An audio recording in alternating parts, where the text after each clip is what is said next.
So we've got a few problems here, and the first thing that we have to do in all of them, well, first of all, always look for common factors. In the first example here, we don't have any common factors, right? But this is negative, so it's slightly different to what we have seen so far. We've done some problems in class with that negative, but let's remember how should we deal with that. In fact, nothing is gonna change. So let's apply our sum and product. So the number which is multiplying x squared here is -1, and this is 3.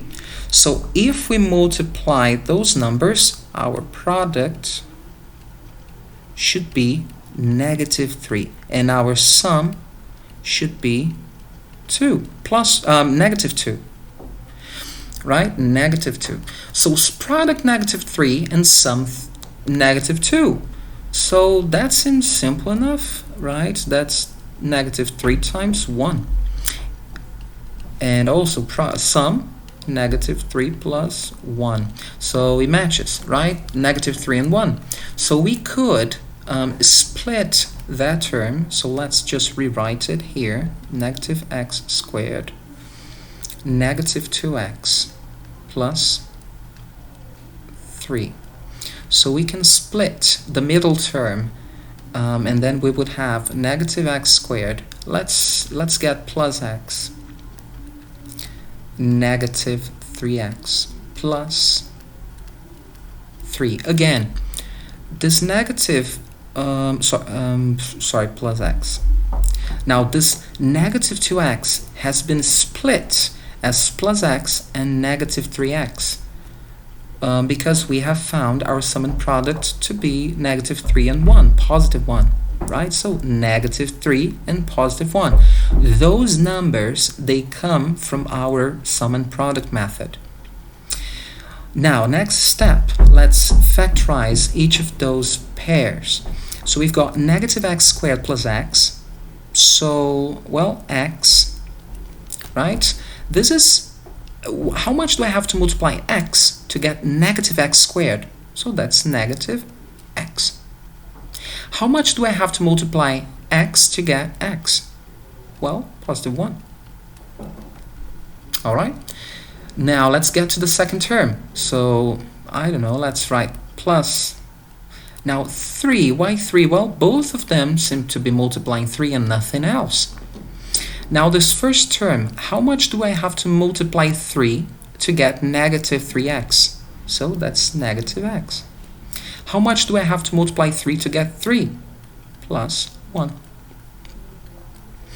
Now we've got the same term here and here, -x plus 1.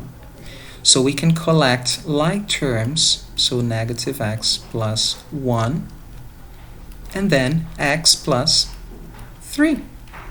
And that's it. We can rearrange the order. So -x plus 1 or 1 -x is the same thing. So there's no difference. There's no difference writing this result or this result. Both mean exactly the same thing. Now, let's get to our second problem. So the second one, we've got 14x squared plus 37 plus 5. So 14x squared plus 37 plus 5. So if we multiply, first of all, we don't have any common factors. 5, 37, 14, this is 2 times 7, right? This is 5 times 1. We don't have any common factors. So we just have to go straight for product and sum. So product and sum. So we're looking for product 14 times 5. So that's 70. And we're looking for sum 37. So our sum is quite large. So we're not looking for like 1 times 70. We're looking for numbers which will be somewhere in between. Now, the product is positive and the sum is also positive. So both numbers are positive. Okay, so 70, I could write that as, let's say, 7 times 10, but that's not it, right? Because 7 times 10, if I sum, that's not 37. I could do 2 times 35, right? 2 times 35, the sum is 37, and that's it. So in fact, it's one of the extremes. It's because our product is, well, 70, right? So yeah, it's not that large. So 2 and 35. So what can we do here? Well, we can split this middle term into 35x and 2x. And then what do we have? So we have 14x squared. Let's do plus 2x plus 35x plus 5.